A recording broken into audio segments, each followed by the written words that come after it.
ಚಾಮರಾಜನಗರದ ಈದ್ಗಾ ಮೈದಾನದಲ್ಲಿ ರಂಜಾನ್ ಹಬ್ಬದ ಹಿನ್ನೆಲೆ ಸಾಮೂಹಿಕ ಪ್ರಾರ್ಥನೆಯನ್ನು ಸಲ್ಲಿಸಿದ ಮುಸ್ಲಿಂ ಬಾಂಧವರು 1 ತಿಂಗಳ ಸತತ ಉಪವಾಸಗಳನ್ನು ಮಾಡಿ ಇಂದು ರಂಜಾನ್ ಹಬ್ಬ ಆಚರಿಸುವ ಮೂಲಕ ಉಪವಾಸಗಳಿಗೆ ತೆರೆ ಹಾಕುವ ಮೂಲಕ ಸಂಭ್ರಮದಿಂದ ಹಬ್ಬ ಆಚರಿಸಲಾಯಿತು. ಈ ಸಂದರ್ಭ ಗುರುಗಳು ಉಪವಾಸ ತಿಂಗಳ ಮಹತ್ವ ತಿಳಿಸುತ್ತಾ ಉಪವಾಸ ಆಚರಿಸುವ ಮುಖ್ಯ ಉದ್ದೇಶ ನಮ್ಮ ಮನಸ್ಥಿತಿ ಬದಲಾವಣೆ ಮಾಡುವುದು ಮತ್ತು ನಮ್ಮಲ್ಲಿ ಪರಿವರ್ತನೆ ತರುವುದು. ನಮ್ಮ ನಡೆಯನ್ನು ಉತ್ತಮ ಮಟ್ಟದಲ್ಲಿ ಉನ್ನತೀಕರಿಸಿ ಎಲ್ಲರೊಂದಿಗೆ ಸಹನತೆ, ಪ್ರೀತಿ, ವಿಶ್ವಾಸದಿಂದ ಜೀವನ ಸಾಗಿಸುವ ಮೂಲಕ ಸಮಾಜಕ್ಕೆ ಒಳ್ಳೆಯ ಸಂದೇಶ ತಲುಪಿಸುವ ಕೆಲಸ ಮಾಡಬೇಕು. ಮುಸ್ಲಿಂ ಬಾಂಧವರು ಪರಸ್ಪರವಾಗಿ ಪ್ರೀತಿ ವಿಶ್ವಾಸಕ್ಕೆ ಆದ್ಯತೆ ನೀಡುವುದರ ಮೂಲಕ ಇತರರಿಗೆ ಮಾದರಿಯಾಗಬೇಕು ಎಂದು ಉಪದೇಶ ನೀಡಿದರು. ಸಾಮೂಹಿಕ ಪ್ರಾರ್ಥನೆ ಸಲ್ಲಿಸುವ ಸಂದರ್ಭದಲ್ಲಿ ಸ್ಥಳೀಯ ಶಾಸಕ ಸಿ. ಪುಟ್ಟರಂಗಶೆಟ್ಟಿ ಅವರು ಆಗಮಿಸಿ ಮುಸ್ಲಿಂ ಬಾಂಧವರಿಗೆ ರಂಜಾನ್ ಹಬ್ಬದ ಶುಭಾಶಯಗಳನ್ನು ಕೋರಿದರು. ಶಾಸಕರನ್ನು ಈದ್ಗಾ ನಿರ್ವಹಣಾ ಸಮಿತಿಯ ವತಿಯಿಂದ ಗೌರವಿಸಲಾಯಿತು ಮತ್ತು ಈದ್ಗಾ ಅಭಿವೃದ್ಧಿ ಸಮಿತಿ ಅವರು ಇನ್ನೂ ಹೆಚ್ಚಿನ ಅನುದಾನ ಮಂಜೂರು ಮಾಡಿಕೊಡಲು ಮನವಿ ಸಲ್ಲಿಸಿದ ಹಿನ್ನೆಲೆಯಲ್ಲಿ ಇನ್ನೂ ಹೆಚ್ಚಿನ ಅನುದಾನ ಮಂಜೂರು ಮಾಡಿಕೊಡಲು ಶಾಸಕರು ಭರವಸೆ ನೀಡಿದರು. ಈ ಸಂದರ್ಭದಲ್ಲಿ ಜಾಮಿಯಾ ಮಸೀದಿ ಅಧ್ಯಕ್ಷ ಅಕ್ರಮ ಪಾಷಾ, ಕಾರ್ಯದರ್ಶಿ ಆಸಿಫುಲ್ಲಾ, ನಯಾಜ್ ಅಹಮದ್, ಮಹಮ್ಮದ್ ಜಾವೀದ್ ಸೇರಿದಂತೆ ಸದಸ್ಯರುಗಳು ಭಾಗಿಯಾಗಿದ್ದರು. ವರದಿ ಮಣಿಕಂಠ ನಾಯಕ್, ಚಾಮರಾಜನಗರ.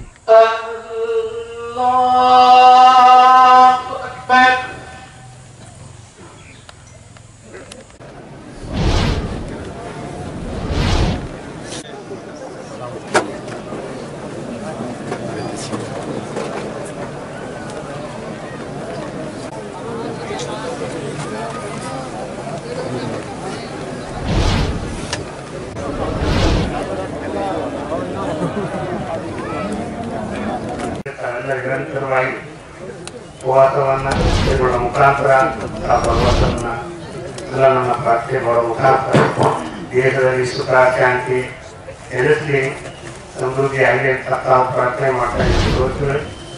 ಇವತ್ತು ಒಂದು ಕೈ ಘಟನೆಯಲ್ಲಿ ನೋಡ್ತಾ ಇದ್ದೀನಿ.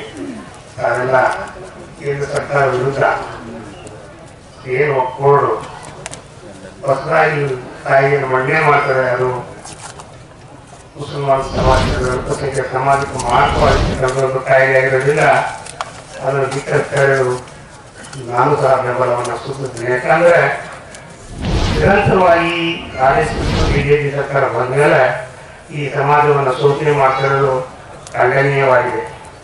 ಅದಕ್ಕೆ ಕೊಂಚ ನಮ್ಮ ಕರ್ನಾಟಕದ ಮಾನ್ಯ ಮುಖ್ಯಮಂತ್ರಿ ಸಿದ್ದರಾಮಯ್ಯನವರು ಸಹ ಅದನ್ನು ಖಂಡಿಸ್ತಾ ನಾವು ಆ ಕಾಯಿಲೆಗೆ ಬೆಂಬಲವನ್ನು ಸೂಚಿಸಲ್ಲ, ಅವರು ಖಂಡಿಸ್ತೀನಿ.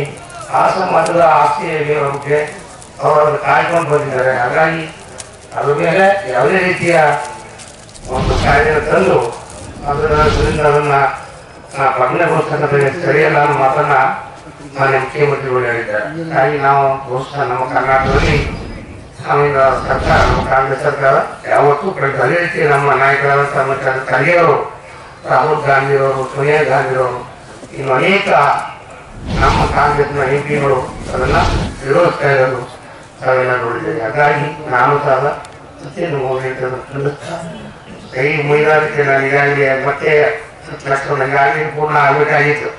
ನನ್ನ ಅನುದಾನ ಬೇಕಾಗಿ ಬಿಡುಗಡೆ ಆಗಿತ್ತು. ಆ 10 ಲಕ್ಷದಲ್ಲಿ 20 ಲಕ್ಷವನ್ನು ಸಹ ನಾನು ವಿಶೇಷವನ್ನು ಕೊಟ್ಟಿದ್ದೇನೆ, ಪೂರ್ಣ ಮಾಡ್ತೀನಿ. ನನ್ನ ಮಾತನ್ನು ಹೇಳ್ತೇನೆ. ಮತ್ತೊಮ್ಮೆ ತಾವೆಲ್ಲ ಹೆಚ್ಚು ಸಂಖ್ಯೆಯಲ್ಲಿ ಕೊನೆಯಲಿಲ್ಲ.